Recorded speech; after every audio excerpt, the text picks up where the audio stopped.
Welcome back to the lab, y'all. It is your old Professor Pilk, and once again, we are going to be talking about the incoming Inteleon raid. Now, I've got a lot of data here to cover, so bear with me on this.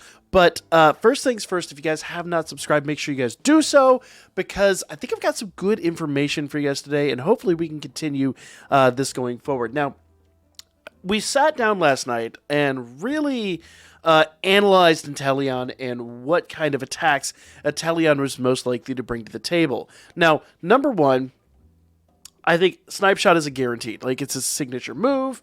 It is got a really high crit chance. That's one of the things you need to keep in mind with this. It has a really high crit chance. All of these moves are special attacks. And, you know, really, if you see down here, special attack is the number one thing we got to contend with. Special attack and speed. And you'll see here later on, these I actually are not going to be all that terrifying to overcome with the right builds. Now, Snipe Shot is guaranteed. Snipe Shot's 100% going to be there. I'm also going to go out on a limb and say Ice Beam is 100% going to be there. Now, between the next set, I think there's a 50-50 chance of either one. But we are either going to have Air Slash or, in my opinion, most likely Acrobatics.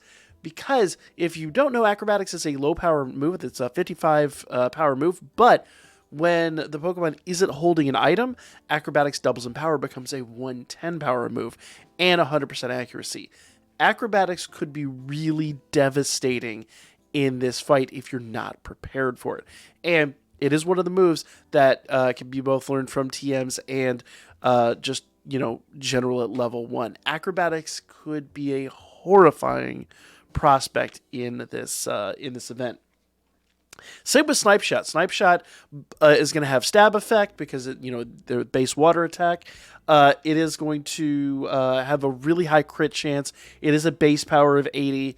Snipe Shot and Acrobatics are terrifying. The other thing to remember is this unit has a ice terraform. So essentially the way you got to look at this, both water and ice moves are going to have stab effect, okay? Now, Snipe Shot being water is going to have that high critical chance, but Ice Beam, you know, like anything, can crit in theory. So Ice Beam, I think, is going to be one of the big go-tos here at a 90 power. A terrifying prospect. Now, the last set here, Dark Pulse and Shadow Ball. We've seen Shadow Ball already. I wouldn't be shocked if they used Dark Pulse, but the reality is, from an offensive perspective, the effects are effectively the same. You know, you're really counting out Psychic and Ghost types with this. So, essentially, it doesn't matter if Dark Pulse or Shadow Ball are there. They are practically the same move from an offensive standpoint. I hate to say that, but, you know, that's like super overgeneralizing, but the reality is, effects-wise, it's roughly the same thing. So, if you're prepared for all of these, you're going to be in good shape. Now, down here are some of the status effects. Now, we all know that a lot of these Pokemon come in with 4 moves and a base status effect. We could have up to perhaps 3 of these status effects. So here's the thing we have to be cautious about, and this is going to make a big difference going into the builds we have later on. But number 1, Rain Dance. I would say there's a 99%, if not 100%, probability that Rain Dance is going to be there and is going to be one of the first things used. Now I'm going to skip over Reflect and Light Screen, and I'm going to go down here to Taunt, because Taunt is kind of terrifying, because Taunt will prevent you from using any setup items. Things like when we used a Calm Mind or Swords Dance or things like that. It's going to prevent any status effects from going off. You will have to use attacks if Taunt is utilized. And Taunt has been utilized in other raids before. Not in the 7-star raids, at least not that I recollect, but it has been used in the 4, 5, and 6-star raids. So hopefully it's not there. It's a little scary if it is. Hopefully Taunt is not there. I think most likely if there's a second status effect, it's either going to be Reflect or Light Screen. And essentially the only difference between these is one will let you use physical attacks, or one will prevent you from using physical attacks, or at least, you know, deflect a lot of the damage from physical attacks. And the other one will deflect a lot of damage from special attacks. So if one of these is in place, and I kind of feel like there's probably a 50-50 chance that one of those will be in play at some point, it'll basically change the scope of how you're going to deal with this offensively. Now, that aside, we'll come to those here in just a moment, because we need to go back to stats here. Now, Inteleon is really low HP. Base stats are 70 HP, 85 physical attack, and 65 defense and 65 special defense. So, in essence, that means it doesn't matter whether you're using physical attacks or special attacks, Inteleon is going to be weak. And that's another reason why I think Reflector Light Scream are highly likely to be used here, because what they're going to try to do is they're going to try to corral you into using a specific type of unit. So, they're not going to want to open it up and keep it that open. So, based on what I'm telling you today, take it with a grain of salt as to whether or not you're going to be using units that are physical attackers or special attackers. We unfortunately will not know until the raid event drops Thursday night. But Taunt, hopefully not there. I'd say maybe a 10% chance it's there. But Rain Dance, I'd give 99, if not complete 100% chance it's there. And once again, Snipe Shot 100%. It'll either be Air Slash or Acrobatics, one of the two of those. Almost guaranteed Acrobatics, but that's opinion. Ice Beam's 100% going to be there. I'd be shocked if Ice Beam wasn't there, but there will definitely be an Ice move there. Dark Pulse or Shadow Ball, most likely going to be there. I would say of the, there's a 50% chance of either one. Outside chance they could do something else. There's Mud Shot there and things like that would kind of, no pun intended, muddy the waters. But realistically, I think this is the most likely build based on what we've seen in the past. Now, if you're following along, when it comes to ice types, now remember, because the Tera type is ice, we want to think from an offensive standpoint, we need to focus on that ice Tera type. That means fire, rock, and fighting are going to be four really good typings to use in this, except with these attack types, that's going to limit fire, rock, and fighting, which really, if I'm correct up here, only leaves steel on the table. Now, there's an outside chance it could be wrong, but in my research that we've done over the past couple of days, it really seems like there's not much you could do to kind of stop a steel type unit. So it really feels like if you're going to go into this event, steel types are probably going to be your best bet. Well, let's talk about some steel type units. Now, there are quite a few here. Not all of these are going to be obviously in Scarlet and Violet, and not all of these are really created equal. So let's kind of go down the line here. Now, first things first, I know this is not a steel type unit, but I've seen a lot of talk about using Iron Hands. Now, here's the thing I want to caution you about with Iron Hands. Iron Hands is kind of a dangerous prospect, and let me explain why. So if we go back over to the list here, electric types are definitely not resistant. So electric types will be fine. There's nothing there, I say resistant, are definitely not on the table. So electric types, if you notice here, any holes in there. So ice is not a bad choice. Steel, obviously the optimal choice being from an offensive standpoint. There's nothing to really inhibit poison, water, fairy, electric, or normal types. So electric's definitely on the table. But fighting will definitely be weak to those flying type attacks. And those flying type attacks, especially if it's acrobatics, are going to be devastating. Absolutely devastating. The other thing to bear in mind here, with Iron Hands, if we go down to Iron Hands' stats here, so pardon the ads, I can't do much about that. Iron Hands is really, really, really low special defense. And we already know that Inteleon's a special attacker. So for various reasons, I'm going to go ahead and say Iron Hands is a really, really, really poor choice. The other thing that I hear a lot of, because Inteleon is a water type, and we are guaranteed to have a lot of water units, every single time we have water type, people recommend units with water absorb. And that's a really good thought, because obviously, knowing that there's going to be a lot of damage incoming from this and things like that, water types do tend to be, or units with water absorb do tend to be units that you're going to want to look at. The only real unit in Scarlet and Violet that I could think might even be viable here is Maracactus. And Maracactus, once again, not defensively optimal for the situation. Beyond that, everybody else that is in Scarlet and Violet is going to be extremely susceptible to ice, even looking at Clodsire down here. So ice moves will take especially Ice Beam being just a very deadly move, are going to take all of these units apart.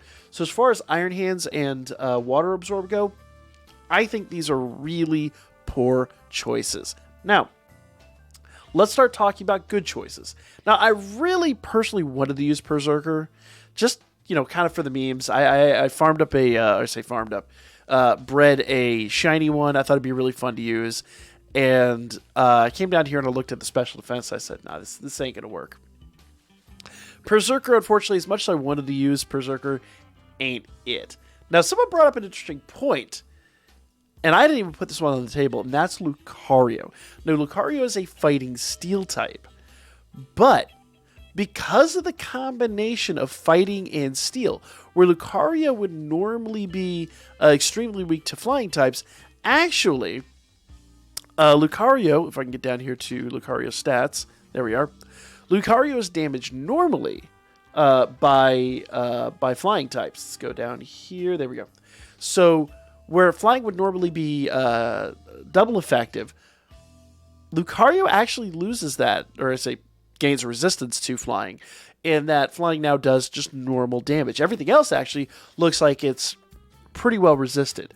But you could kind of guess that in this circumstance, they are going to be spamming those flying attacks, and if it is acrobatics, it's going to hurt pretty bad. Also, Lucario's special defense ain't the best. So Lucario might be a fun option, but you're going to take a ton of damage in doing so. Now, in total fairness, we did just have a Tera Raid event where in solo battle, we used a Pokemon, we used Annihilate, that actually took tons and tons and tons of damage, and with, like an early 1 or 2 deaths, we were still able to inflict an insane amount of damage and just wear this unit down. Lucario looks like might be an option there. Basically, for the Lucario build, what you're going to want to do, and I haven't actually put this together, but Lucario, you're going to want to debuff your opponent's special attack. You're really going to want to debuff special attack, okay? And you're going to want to go as hard as humanly possible into steel moves. Now, since I haven't built this out, let's go ahead and brainstorm this real quick. So, steel's mostly going to be physical, though, so probably actually would want to... the exception of the rule, you do have Steel Beam down here. Steel Beam has a 95% chance to hit, and if you have a Steel Terra type, you could actually even use Terra Blast. And either one of those, now Terra Blast is only in 80 level power, but between Steel Beam and Terra Blast, if you have a Steel Terra type, actually would do tons and tons and tons of damage. So just debuff their special defense, and between those two attacks, you could do a ton. Now, you would also obviously want to, if not lower their attack, do something of that caliber. Obviously either run with a Shell Bell so that when you're producing that damage, you are healing up quite a bit. But as far as that goes, that Lucario build could be really good. Now, the one thing I haven't taken into account is Lucario's hidden ability, and I don't know that that's actually going to do much here, justified. So I'm going to say Lucario build would be a haphazard solo build, but definitely not a group build. But he would be fun, nevertheless.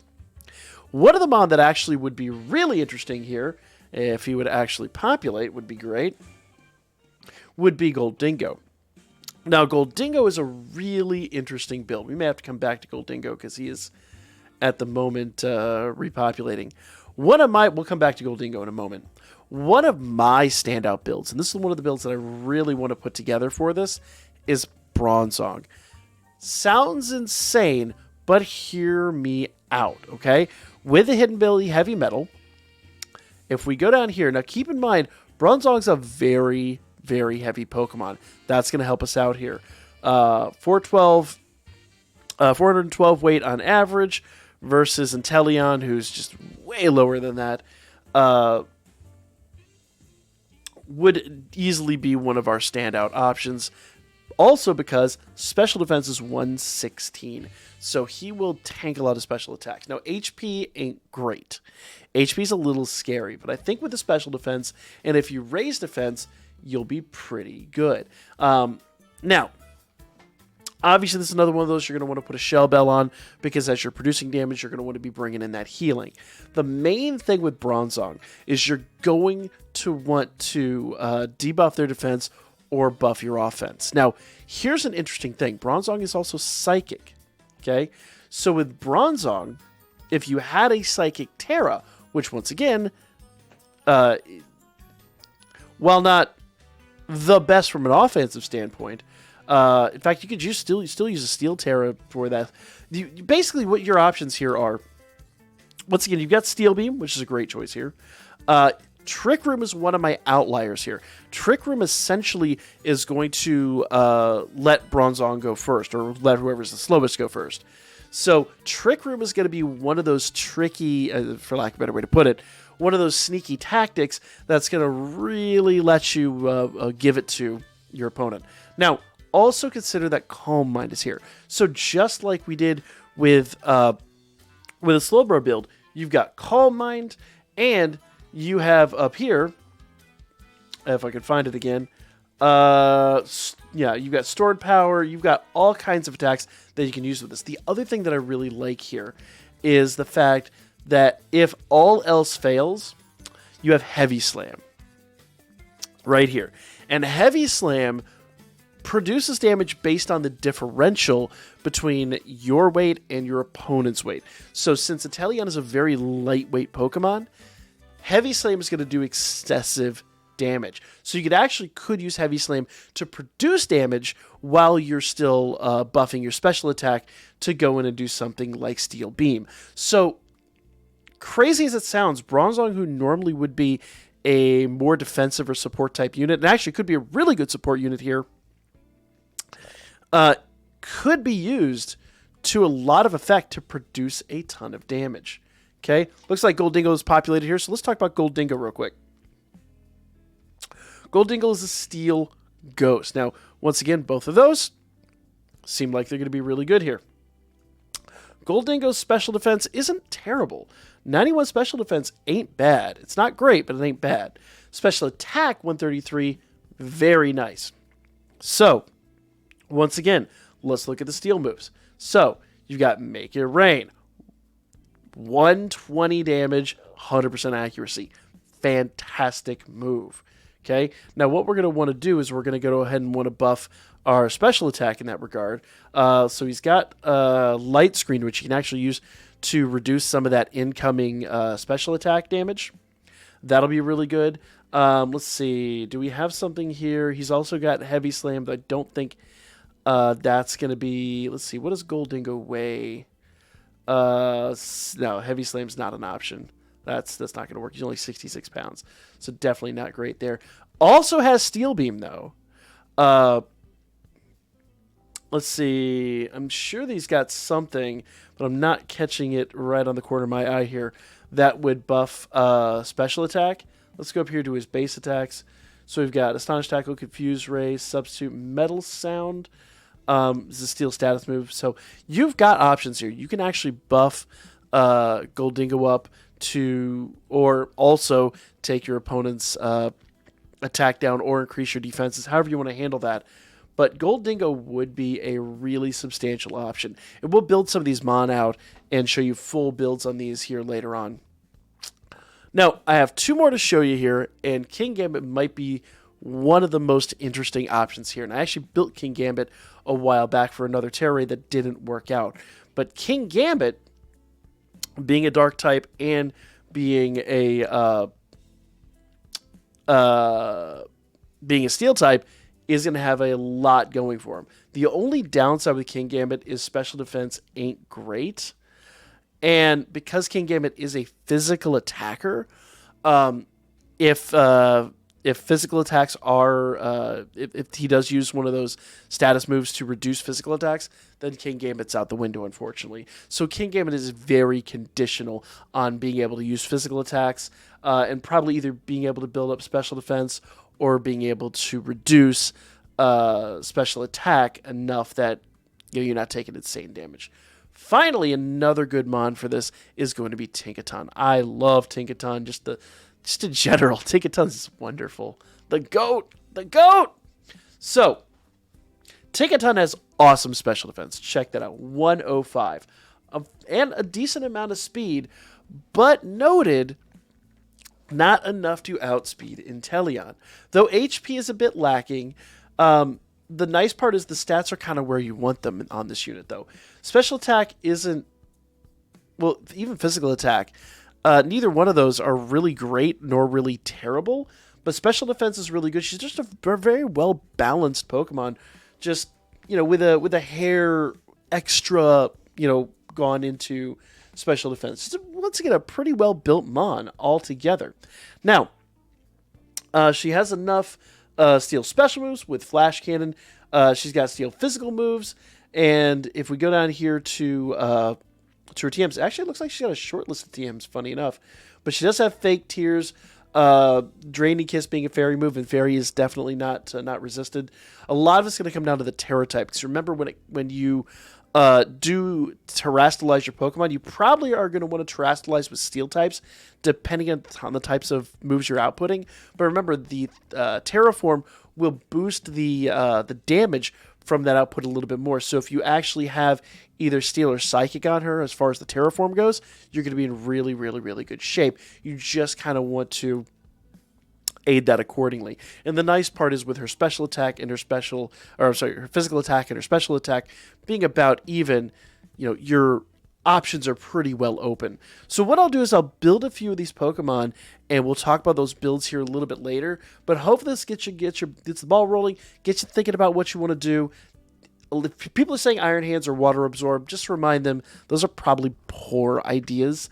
Really focus on these steel types, and that's what I'm going to be going for. I'll bring you some actual builds here really, really soon. But for now, like, comment, and share, and I'll be back with more Pokemon Scarlet and Violet for you guys really soon.